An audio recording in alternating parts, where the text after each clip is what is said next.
How'd you get along with Hightower?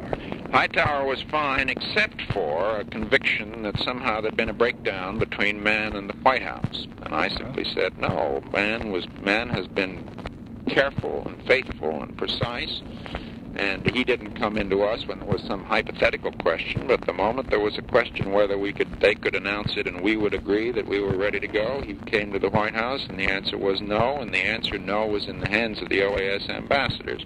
Now, that isn't going to stick all that hard, Mr. President, because... No, but that's a fact. That is the fact, except that he didn't make it as clear to them at the beginning that we were saying no as you made it to him, because he was hoping the Panamanians would say no first. But that's all. It is an absolute fact that they were told that we did not want an announcement of that kind a half an hour before they made the announcement. But as I say, there's more back and forth in it than there is in your own mind, because he didn't want to say no until he had to.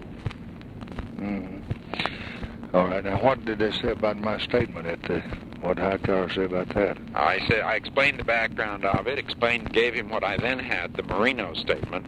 I now have the Solis statement to add to it, and we'll call him back to pour that in. And he said, that's very clear, that's very understandable, and the only question it leaves in my mind is whether Mann and the President are on the same wavelength. Well, just telling me on the same wavelength, he called me and said that here's what we're going to do, and I said, no, period. That's what I said, Mr. President, but it didn't entirely sink in. I have to tell you that. Okay. Right, sir. Bye.